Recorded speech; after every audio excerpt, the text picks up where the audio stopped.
Espérate. Espérate que esto está fuerte. Este hombre es una bestia, ¿eh? Una bestia. Es una máquina de hacer goles, ¿eh? Es increíble lo que estoy viendo. Hola amigos, bienvenidos una vez más a Papá Cubano Futbolero viendo desde Cuba al fútbol de México. Gracias otra vez por los comentarios. Muchísimo apoyo recibido de todos ustedes, les agradezco muchísimo y en sus comentarios siguen haciéndome peticiones y hoy tengo el placer de presentar, de reaccionar a un video que me han pedido pero que estuve buscando. Es el primer video que voy a reaccionar a algo sobre Hugo Sánchez y estoy muy emocionado porque no he visto mucho de Hugo y este video se llama Cuando Hugo Sánchez era el mejor delantero. Aquí vamos, pero antes del video, como siempre, les pido por favor suscribirse, compartir, dar el like si te gusta y activar la campanita para la notificación. Aquí vamos. Contrario a lo que se piensa, los sueños nos despiertan. Nos levantan de esta pasividad de la vida, se vuelven el impulso para tener un objetivo en nuestro camino. Nadie se piensa a sí mismo como el vencido, sino como el vencedor. Pero la realidad es dura, y en ocasiones, para mantenernos férreos a nuestros objetivos, habrá que soñar con los ojos abiertos, para nunca olvidar nuestros propósitos. Después de todo, ¿qué tan malo puede ser soñar en exceso? La leyenda del Niño de Oro comienza con un rasgo que lo va a distinguir toda su vida, la determinación. Hugo entrenaba con mucho entusiasmo en las canchas cercanas a su casa. El fútbol se había convertido en aquel placer que no podía dejar.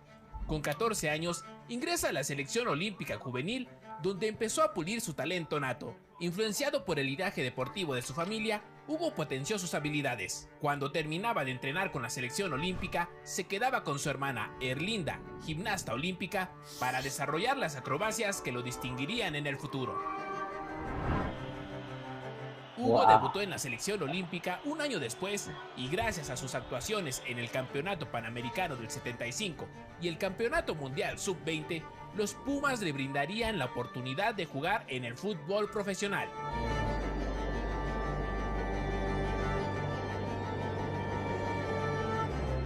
Su ascenso meteórico levantó grandes expectativas. El joven ariete llegó a una de las mejores plantillas que Pumas tuvo en su historia, al lado de Caviño. Sé que este video me va a gustar, sé que este video, como les digo siempre, no veo los videos, los veo de primera con ustedes, no me gusta reaccionar ya cuando he visto el video. Y realmente con un jugador así, quiero ir con calma, quiero disfrutarlo todo de primera. Milutinovic, Muñante, Leonardo Cuella y bajo la tutela del húngaro György Marik, Hugo viviría una gran temporada en su primera experiencia como futbolista profesional. El joven novato fue ganándose su lugar de a poco, pues aunque no era titular, se volvió un revulsivo recurrente los fines de semana. Mi padre fue el que le dijo a sus compadres con una certeza y una seguridad: este niño va a ser el mejor jugador de la historia de México. Y sin decirle nada, dije: ya verás que voy a hacer los méritos y voy a hacer que no quedes mal con tus compadres. Wow. Al final de esa temporada, los Pumas lograrían su primer campeonato de liga, colaborando con 7 tantos ese año. La evolución en cada torneo era evidente, consiguiendo la convocatoria a la selección absoluta para el Mundial de Argentina 1978, pero para su mala fortuna, esa selección sería una de las peores en la historia. Hugo seguía siendo constante, y para la temporada 78-79 obtendría su primer título de goleo compartido con Caviño. Consiguieron 26 goles cada uno. Para la 80-81, Hugo era un jugador consolidado en primera división.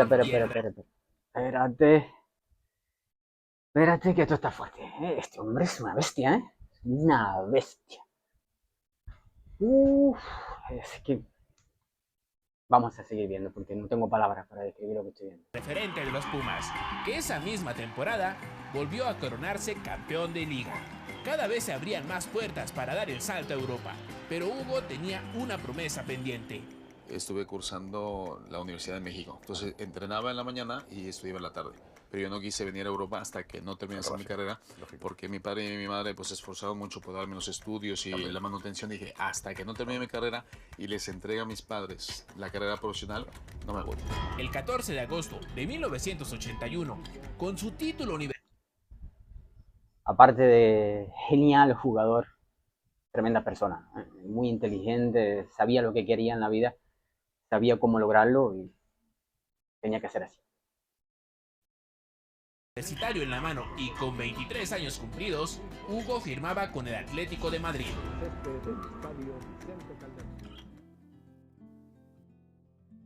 Mientras que México celebraba la primera exportación nacional de los Pumas al extranjero, en España la noticia no fue del agrado del aficionado colchonero. En su llegada a Madrid, los periodistas que estaban en el aeropuerto le preguntaron qué esperaba en su llegada. Hugo quiere mostrar humildad en su respuesta, diciendo que él venía con entusiasmo a aprender, pero el periodista reviró que ese no era su papel, que él venía a mostrar, ya que el lugar se lo dieron a él por encima de un español. Unos días después, el director técnico que trajo al mexicano, José Luis García Traed, era cesado después de un problema de indisciplina.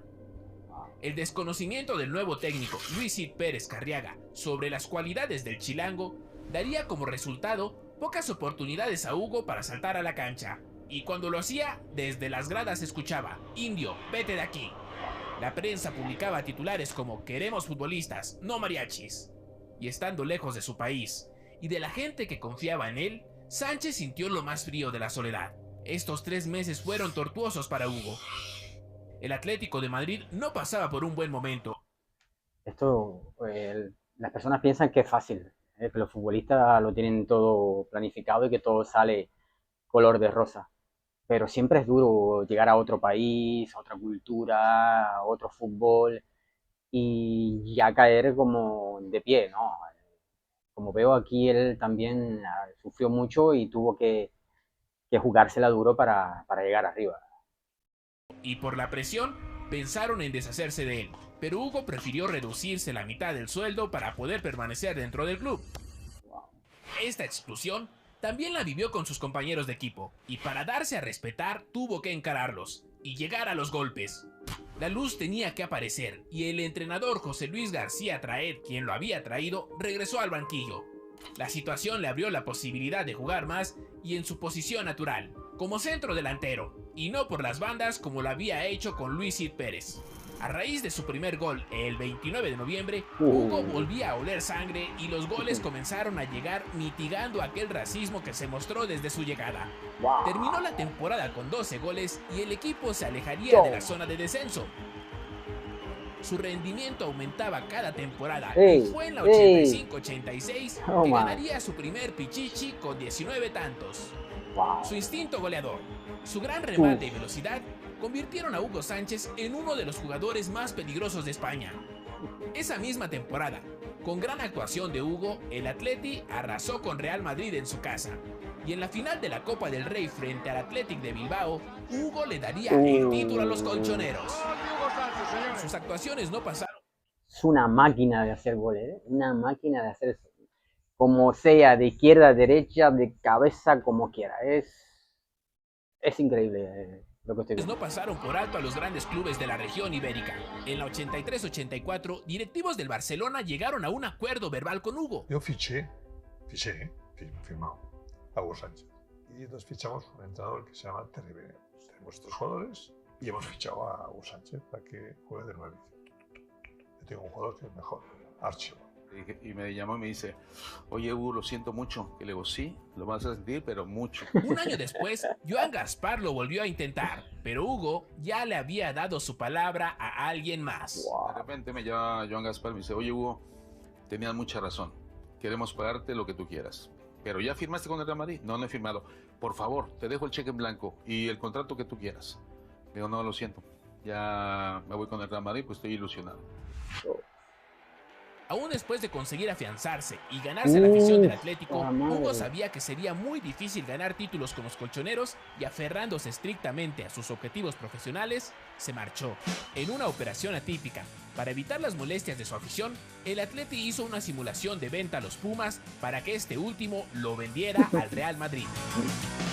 El 15 de julio de 1985, con el Estadio Olímpico como escenario, Hugo Sánchez Márquez se convertiría en jugador de uno de los clubes más importantes en el mundo, si no es que el más importante. El mexicano siempre tenía muy claras sus metas, tal vez un adelantado a su época en cuanto a la profesionalidad. Según se cuenta, se quedaba a entrenar más tiempo para perfeccionar sus jugadas. Tenía calculado las porciones que debía comer, la cantidad de visitas de familiares que podría tener al año, los días que podría salir para distraer.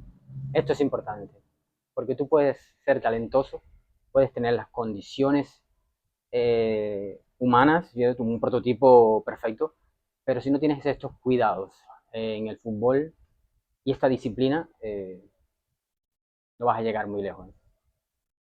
E incluso un tiempo para practicar su profesión.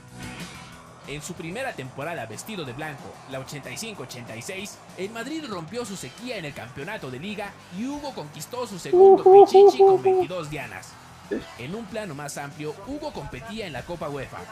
En su primera experiencia internacional, ayudó con goles para que el Real Madrid se instalara en la semifinal para medirse ante el Inter de Milán. La ida en San Siro sería trepidante. En escasos minutos de iniciado el juego, los italianos se pusieron al frente. Hugo intentaba y el equipo blanco se asentaba mejor en el campo.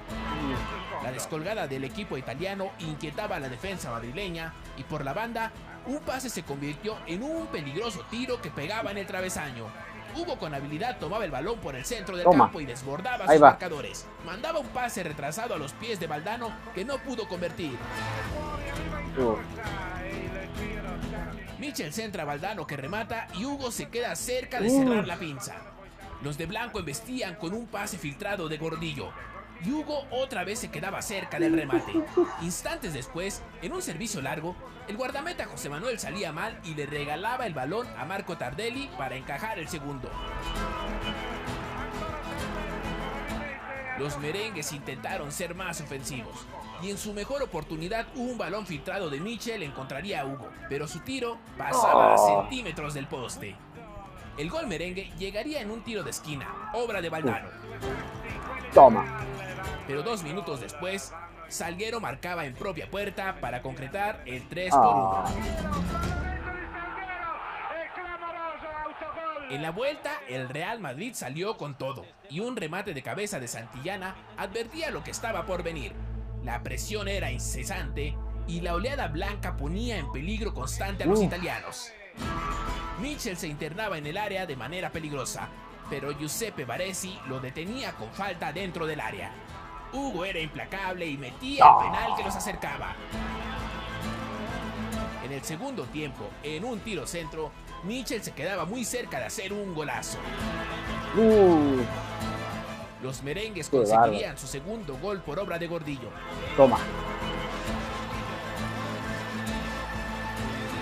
Pero los madrileños se complicarían con un penal en su contra que convertiría a Liam Brady.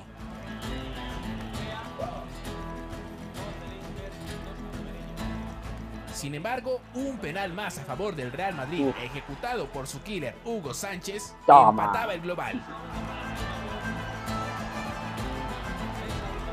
La ofensiva local daba la impresión de poder anotar primero, pero se acababa el tiempo regular y se iban a tiempos extra. El Madrid no bajó la intensidad y en un tiro de esquina aprovechaban el error de Senga que los acercaba al triunfo. La desesperación de los italianos hizo que se ensuciara el partido. Los merengues pondrían la estocada final con una gran descolgada entre el buitre Hugo y Santillana que pondría el 5-1 definitivo.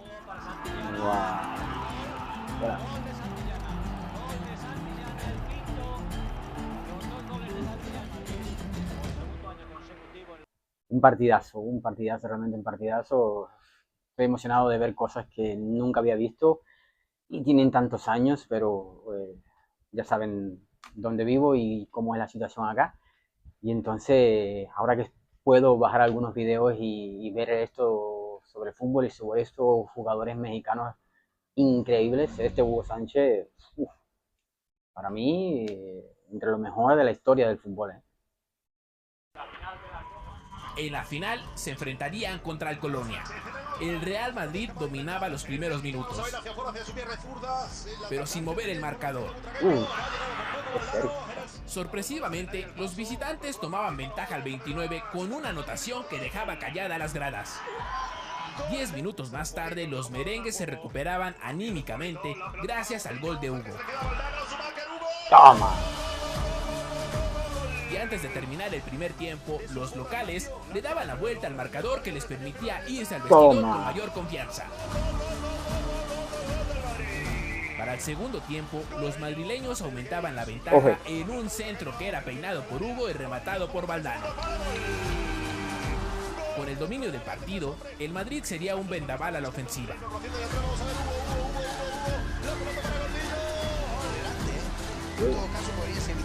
Los locales no dejarían la sorpresa y el cuarto gol aparecería al 86. Wow. Santillana completaría la manita y le daba un gran resultado para la vuelta. El Olympiastadion de Berlín, Alemania. Aquí lo que vi fue que también, aparte de ser goleador, tiene un olfato para dar asistencia, ¿eh? Porque no es nada común que un delantero matador le guste dar asistencia, ¿eh? Son muy pocos los que le gusta también aportar. Y ya, como veo aquí, sí, era muy bueno en todo. Sería el escenario de la vuelta. Los alemanes eran más duros y esa fuerza la resintió Hugo, que sufrió un severo golpe que lo obligó a salir del campo. Minutos más tarde, Wegebein metía a Colonia al juego. Pero fue hasta el 72 que los alemanes convertirían el segundo. Con grandes actuaciones de su portero Agustín, los blancos aguantaron el marcador hasta el pitazo final y así concluía el primer gran año para el mexicano. Hugo obtenía su primer campeonato internacional y un futuro promisorio con la quinta del buitre. En la temporada 86-87, el Real Madrid volvía a quedarse con la liga y el número 9 obtenía de nuevo el Pichichi, esta vez con 34 goles.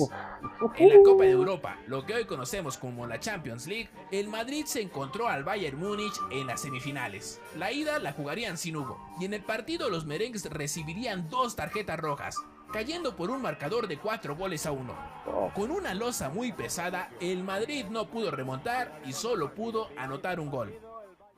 Sánchez no solo se diferenciaba por su gran juego, sino que su carácter también era distinto. El mexicano quería separar el trabajo de su vida personal, ya que sentía que hacer relaciones cercanas podía volverse problemático para sus objetivos. Ejemplo de esta frialdad se hizo patente meses antes de terminar esta temporada. Trascendió por el diario La Gazzetta dello Sport que Hugo tenía pláticas con clubes de la liga italiana. Se hablaba principalmente del Inter de Milán y también acercamientos de la Juventus y el AC Milán. Sus compañeros de equipo consideraban a Hugo un amigo, pero el azteca tenía claro que los compañeros de su club eran solo compañeros de trabajo. Moloney llegó a decir, mientras... Él estaba muy claro, ¿eh? Él estaba muy claro, tenía en su mente realmente lo que quería hacer y no sé lo que realmente al final pasó, vamos a verlo ahora, pero sé que por lo que estoy viendo, por como veo que es, era alguien muy centrado, muy disciplinado y seguro que tomó la mejor decisión. Tras que siga metiendo goles. Es tan frío que esto no le va a afectar. Al final, el traspaso se trabó entre las directivas y con el tiempo todo volvió a la normalidad. En la temporada 87-88, Hugo no dejaba de ser el mejor delantero de la liga, consumando su cuarto pichichi al hilo y siendo campeón nacional una vez más con el Real Madrid. En la Copa de Europa volvieron a quedarse a las puertas de la final. En cuartos cobrarían revancha al Bayern y el PSV sería su rival en semifinales. En la ida el equipo español empataría un gol. Hugo marcaría el único tanto de los locales. En la vuelta solo necesitaban un gol para complicarle la vida a los holandeses, pero esa anotación nunca llegó. Y con un resultado final de 0-0 avanzaría el PSV por criterio de desempate. El momento más memorable de ese año se da en la jornada 32 de la liga. La Huguina era el sello de la casa. Uf. Un remate aéreo, ya sea de tijera o de chilena. Uf. La acrobacia de por sí era llamativa. Le daba un adorno especial a sus goles. La elegancia y facilidad para hacerlo asombraba a todos los espectadores. Pero lo que se vio en ese partido fue la perfección de la jugada que lo identificaría como uno de los mejores delanteros en la historia del fútbol. En la liga, los ¡Wow! Es increíble. Es gimnasta, es un malabarista. Uf, increíble chilena. La altura a la que llega, la potencia con que le pega el balón y la dirección que le pone el balón. Perfecto. merengues seguían intratables, consiguiendo su cuarto campeonato consecutivo. Sorprendentemente, Hugo no obtendría el Pichichi. Baltasar, del Atlético de Madrid, le sacó 8 goles de diferencia al mexicano. Perder el liderato de goleo caló en el orgullo del delantero que se proponía superarse continuamente. Jorge Valdano cuenta que alguna vez dijo que el mejor jugador era Maradona. Esto no le hizo gracia al mexicano, pues sentía que él estaba a la par de Diego y creía que todo el trabajo que hacía para ser el mejor no era reconocido. Para él, la mentalidad era importante, y si creía que podía conseguir algo, debía creérsela de verdad.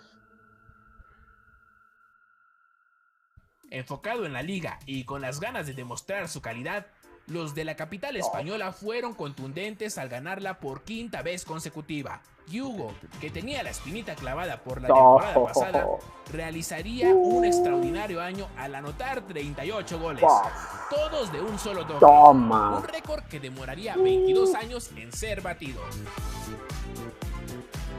Se proclamó máximo anotador y recuperó el Pichichi, el 5º en su carrera, y fue reconocido con la bota de oro al mejor delantero de Europa. Pero las etapas acaban. Y fue así que después de vivir sus mejores años, llegó el declive de Hugo. Las lesiones lo alejarían del protagonismo. A ver, después de todos estos años de victorias y de líder de goleo, creo que, no existe la perfección, no se puede tener un nivel constante por muchos años, y entonces, bueno, tenía que venir en algún momento algún bajón en su carrera. Vamos a ver qué pasó. Y ni su voluntad férrea lo pudo evitar. El Real Madrid perdía el dominio de España y Hugo se tenía que despedir del mítico Santiago Bernabéu. Su legado quedará en la historia del fútbol, pero en la memoria colectiva será señalado por su carácter, soberbio e incluso ególatra para algunos. Pero quizá todas estas actitudes solo eran reflejo de alguien que se creó un escudo para protegerse. Nadie quiere caminar mostrando su vulnerabilidad. En un mundo hostil donde cada persona trata de sobrevivir, no se puede culpar a alguien por defenderse. Los obstáculos de la vida nos preparan para esos golpes, para una lucha que nadie pidió. Hugo luchó con sus propias armas para mostrarle al mundo que podía soñar en grande. Logró ser el mejor delantero mexicano como se propuso, y lo demás será una anécdota. Genial video, maravillosa carrera la de Hugo. Siempre hay sus momentos buenos y momentos malos, pero ahí está el espíritu, ahí está la consistencia, el orgullo y, bueno, una magnífica carrera, un tremendo jugador que ha quedado para la historia y creo que por mucho el mejor jugador de México de todos los tiempos. Esto es todo por hoy, ha sido un placer como siempre compartirlo con ustedes. Chao, un saludo desde Cuba, un abrazo, nos vemos.